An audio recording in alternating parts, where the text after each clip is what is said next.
Hey guys, welcome to UK triple S C Amarjeet में आप सभी का स्वागत है।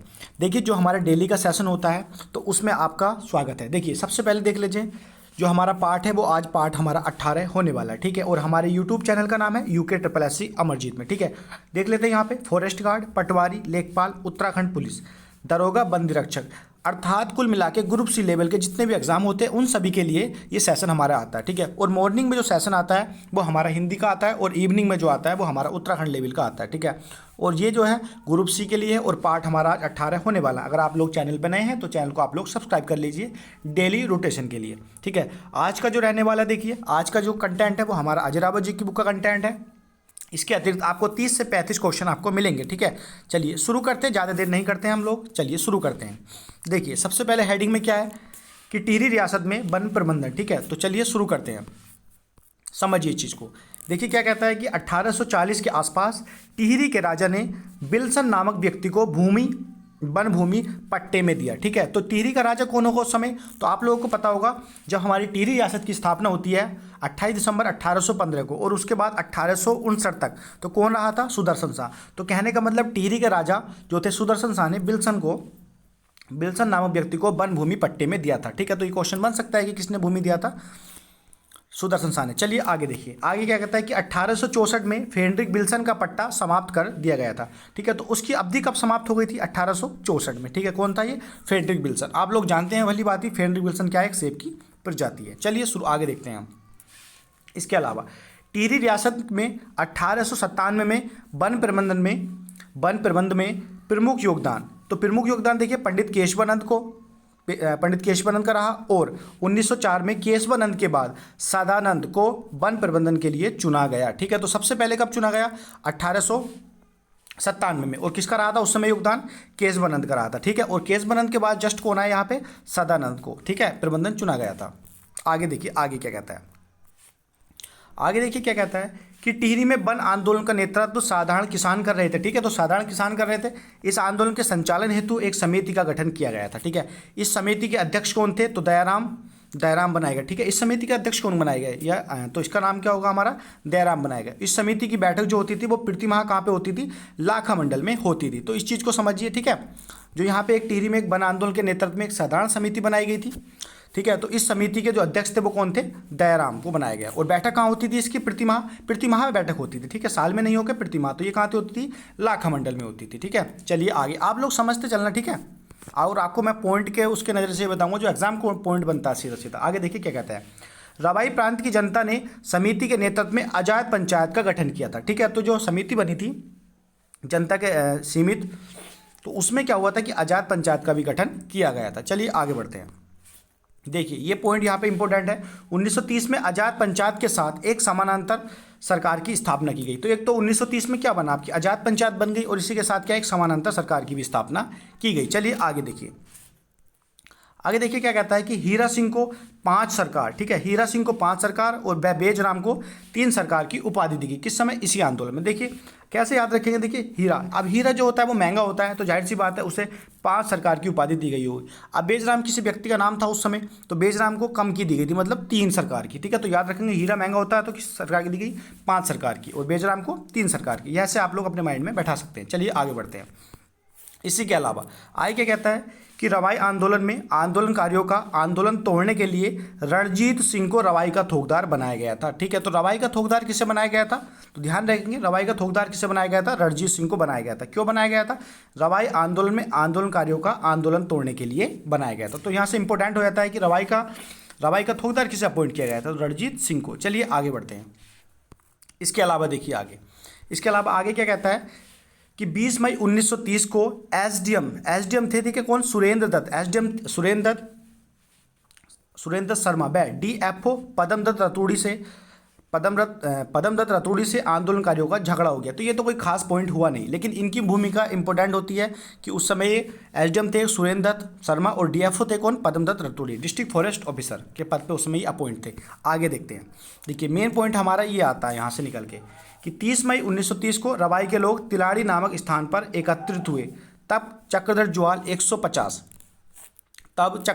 150 सैनिकों के साथ यहाँ पहुँचे और उसने किसानों पर गोली चलवा दी थी। ठीक है, तो तो सिंपल सा आ जाएगा कि तिलाड़ी कांड का हुआ 30 मई 1930 को हुआ, ठीक है। और किसने गोली चलवाई थी यहाँ पे? चक्रधर जुआल ने, ठीक है। आगे समझते हैं, देखिए क्या था।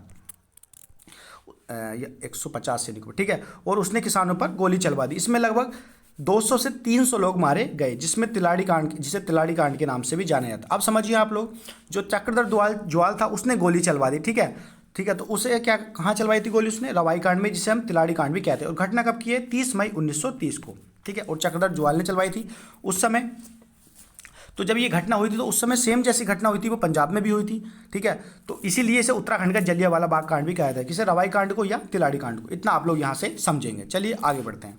इसके अलावा देखिए, इसके अलावा क्या कहता है कि राज्य में सेब की खेती 1860 में, ठीक है, राज्य में सेब की खेती 1860 में चौबटिया में सरकारी उद्यान की स्थापना के बाद शुरू हुई थी, ठीक है। तो 1860 में राज्य में चौबटिया में सरकारी उद्यान की स्थापना के बाद शुरू की गई थी। किसकी खेती? सेब की खेती, चौबटिया में। चौबटिया कहाँ था आपका? चमोली में, सॉरी अल्मोड़ा में। आगे देखते हैं। आलू की खेती को कुमाऊं में हेनरी रेमजे द्वारा प्रसारित किया गया था, ठीक है। यहाँ पे प्रसारित करना कह रहा है, मतलब उसका प्रचार किया गया, एक व्यापक स्तर पे कुमाऊं में लाया गया। किसके द्वारा? हेनरी रेमजे द्वारा आलू की खेती को कुमाऊं में लाया गया, ठीक है, प्रसारित किया गया। चलिए आगे देखते हैं। इसके अलावा उत्तराखंड में सर्वप्रथम आलू की खेती देहरादून में 1823 में मेजर यंग द्वारा शुरू की गई थी। ये इंपॉर्टेंट फैक्ट है। किसके द्वारा सर्वप्रथम शुरू की गई थी? 1823 में। और किसके द्वारा? मेजर यंग के द्वारा, ठीक है। चलिए आगे बढ़ते हैं। आगे देखिए क्या कहता है कि सर्वप्रथम विदेशी आलू को नैनीताल के आसपास 1864 में, सर्वप्रथम विदेशी आलू को नैनीताल के आसपास 1864 में श्रीमती हेरी बर्जर ने रोपित किया था। तो किसने करा था सर्वप्रथम विदेशी आलू को? तो किसने करा था? श्रीमती हेरी बर्जर ने। और विदेशी आलू था 1864 में, और नैनीताल के आसपास का जो फील्ड होगा वहां पे उन्होंने रोपित किया। चलिए आगे देखते हैं। आई क्या कहता है कि कुमाऊं गवर्नमेंट गार्डन की स्थापना। तो देखिए, कुमाऊं गवर्नमेंट गार्डन की जो स्थापना हुई थी वो कब हुई थी? 1909 में की गई थी, तथा नॉर्मन गिल को इस गार्डन का कार्यभार सौंपा गया, ठीक है। तो किसे सौंपा गया था प्रथम कार्यभार? तो नॉर्मन गिल को इसका कार्यभार सौंपा गया था। चलिए आगे देखते हैं। इसके अलावा आलू की प्रजाति लोग कीपर को कुमाऊं में लाने का श्रेय नॉर्मन गिल को जाता है, ठीक है। अब ये क्या था? लोग कीपर। तो आप लोग याद रखेंगे कि लोग कीपर क्या था? तो ये आलू की एक क्या थी? एक प्रजाति थी। और कौन लाया था इसे? तो नॉर्मन गिल लाए थे, जो कौन थे? प्रथम इसके, जिसे कार्यभार संभाला गया था कुमाऊं गार्डन का, ठीक है। चलिए आगे देखिए, इतना आप लोग समझ गए होंगे। नॉर्मन गिल एक वनस्पति शास्त्री थे, ठीक है। कौन थे? नॉर्मन गिल एक वनस्पति शास्त्री थे, तथा नॉर्मन गिल ने इटली से सफ़ेद व काले अंगूर प्रजाति, ठीक है, काले अंगूर की प्रजाति मंगवाई। और गिल 1922 में इंग्लैंड में जाने के बाद कार्य रामलाल शाह को सौंप गए थे, ठीक है। इस चीज़ को दोबारा समझते हैं। देखिए, सबसे पहले नॉर्मन गिल कौन थे? तो एक वनस्पति शास्त्री थे। और नॉर्मन गिल ने इटली से सफ़ेद व काले अंगूर की प्रजाति मंगवाई, ठीक है। किसने मंगवाई थी? नॉर्मन गिल ने। और गिल 1922 में इंग्लैंड में जाने के बाद, ठीक है, जैसे कब चले गए वो? इंग्लैंड में 1922 में चले गए। और कार्य किसको संभाला? किसको दिए गए थे? वो रामलाल शाह को। तो ये इंपॉर्टेंट हो जाता है कि अपने जाने के बाद नॉर्मन गिल ने अपना कार्य किसे सौंपा? रामलाल शाह को। चलिए आगे देखते हैं। आगे क्या कहता है, देखिए, जनरल व्हीलर, ठीक है, जनरल व्हीलर ने घोड़ाखाल में तथा डेरियाज द्वारा रामगढ़ में फलों का उद्यान लगाया गया, ठीक है। घोड़ाखाल कहाँ आता? आपका नैनीताल में आता है, और ठीक है, और रामगढ़ भी आपका नैनीताल में आता। तो ठीक है, जनरल व्हीलर ने कहाँ लगाए थे? घोड़ाखाल में। और डेरियाज ने कहाँ लगाए थे? रामगढ़ में फलों के उद्यान लगाए। चलिए आगे बढ़ते हैं। आगे क्या कहता है, देखिए, चौबटिया राष्ट्रीय उद्यान की स्थापना कब हुई थी? तो 1869 में चौबटिया राष्ट्रीय उद्यान की स्थापना हुई थी। बेसिक क्वेश्चन है और सिंपल है। चलिए आगे देखिए क्या कहता है कि चौबटिया उद्यान में स्टोक द्वारा, ठीक है, चौबटिया उद्यान में स्टोक द्वारा रेड डेलिशस, ठीक है, रेड डेलिशस नामक सेब की प्रजाति को उगाया गया था, ठीक है। किसके द्वारा उगाया गया था? स्टोक द्वारा। किसकी प्रजाति को? रेड डेलिशियस की, ठीक है। और किसकी प्रजाति होती थी? सेब की प्रजाति। तो आ सकता है कि किसकी प्रजाति है? सेब की। चलिए यहाँ तक आप लोग समझ गए होंगे। इसके बाद आगे बढ़ते हैं। इसके बाद क्या कहता है कि चौबटिया उद्यान में 1932 में, ठीक है, चौबटिया उद्यान में 1932 में हिल फ्रूट रिसर्च सेंटर बना। तो कब बना था? 1932 में बना था। कहाँ बना था? चौबटिया उद्यान में। क्या बना था? हिल फ्रूट रिसर्च स्टेशन बना था। चलिए आगे बढ़ते हैं। इसके अलावा देखिए क्या कहता है कि 1924 में अल्मोड़ा में विवेकानंद पर्वतीय कृषि 1924 में अल्मोड़ा में विवेकानंद पर्वतीय कृषि अनुसंधान संस्थान की स्थापना हुई। और किसने करी थी? बोसी सेन द्वारा की गई थी। देखिए, ये प्रारंभ समय में यहाँ पे नहीं हुई थी, ये कोलकाता में हुई थी, लेकिन आप लोग याद रखेंगे। चलिए आगे देखिए, अब हमारे क्वेश्चन आ गए हैं। देखिए पहला क्वेश्चन क्या कहता है? भारतीय सैन्य अकादमी की स्थापना। तो भारतीय सैन्य अकादमी की स्थापना कब हुई? 1 अक्टूबर 1932 को हुई भारतीय सैन्य अकादमी की स्थापना। आपका में ये क्वेश्चन रिपीटेड है। चलिए आगे देखिए। आगे क्या कहता है कि सास बहू खेत नामक स्थल कहाँ है। तो देखिए बागेश्वर में हुआ क्या था, एक तरफ से सास और एक तरफ से बहू, यहाँ पे क्या था, कुछ अपना वो धान का काटने का काम कर रहे थे, और बीच में क्या हुआ था, उन्होंने यहाँ पे खाना रख दिया था। ठीक है, खाना रख दिया उन्होंने बीच में, और शर्त लगी कि जैसे हम ये यहाँ तक आप लोग यहाँ से बढ़े, मैं यहाँ से बढ़ती हूँ। जैसे ये यहाँ पे और यहाँ पे खाना रखा, जैसे ही काम खत्म होगा तो हम लोग उसके बाद खाना खाएंगे। अब हुआ क्या, गर्मी बहुत ज़्यादा थी, तो वहाँ पे हुआ क्या, उनकी थोड़ा स्वास्थ्य खराब हुआ और शरीर में गिरावट आई, तो वहाँ पे उनका क्या हुआ, आकस्मिक निधन हो गया। ठीक है, तो और ये खाना यहाँ पे रखा रह गया। तो वही ऐतिहासिक स्थल है सास बहू खेत, तो कहाँ पे हमारा ये बागेश्वर में। चलिए आगे बढ़ते हैं। इसके बाद देखिए भोटिया जनजाति का संबंध है, तो किससे, मंगोलियार्ड से। ठीक है, भोटिया जनजाति का संबंध किससे, मंगोलियार्ड से। और ये क्वेश्चन भी रिपीटेड है आपका 28 अक्टूबर 2018 के पेपर में। चलिए आगे देखिए, आगे क्या कहता है, उत्तराखंड की पहली मस्जिद। तो उत्तराखंड की पहली मस्जिद कहाँ पे है, अल्मोड़ा में बनी थी पहली मस्जिद। चलिए अगला क्वेश्चन देखिए क्या कहता है, क्वेश्चन नंबर 5, अर्जुनेश्वर मंदिर। तो अर्जुनेश्वर मंदिर कहाँ है, पिथौरागढ़ में, और शिव को समर्पित है। कई बार आया था कि किसको समर्पित है, तो शिव को समर्पित है ये अर्जुनेश्वर मंदिर। चलिए आगे बढ़ते हैं। आगे क्या कहता है कि उत्तराखंड में वस्तु एवं सेवा कर विधानसभा में कब पारित हुआ। तो उत्तराखंड में वस्तु सेवा कर, जिसे क्या बोलते हैं हम, जीएसटी। ठीक है, गुड्स एंड सर्विस टैक्स। तो ये कब हुआ, 2 मई 2017 को विधानसभा में पारित हुआ है। ठीक है कि भाई चलो, चलिए आगे देखते हैं। इसके बाद देखिए क्या कहता है कि झूला देवी का मंदिर। तो झूला देवी का मंदिर कहाँ, हमारा रानीखेत में, और किसको समर्पित है, दुर्गा माता को समर्पित है झूला देवी का मंदिर। चलिए आगे देखिए।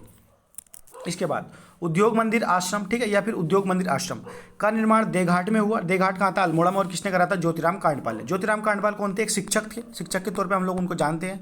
चलिए आगे बढ़ते हैं। इसका अगला क्वेश्चन देखिए, राज्य का पहला कार्बन न्यूट्रल जू, यानी कि चिड़ियाघर, राज्य का पहला कार्बन न्यूट्रल चिड़ियाघर। तो ये कहाँ पे खुला था, हल्द्वानी में खुला था। ठीक है, उसके बाद जो दूसरा खुला था वो दून में खुला था। चलिए आगे देखिए।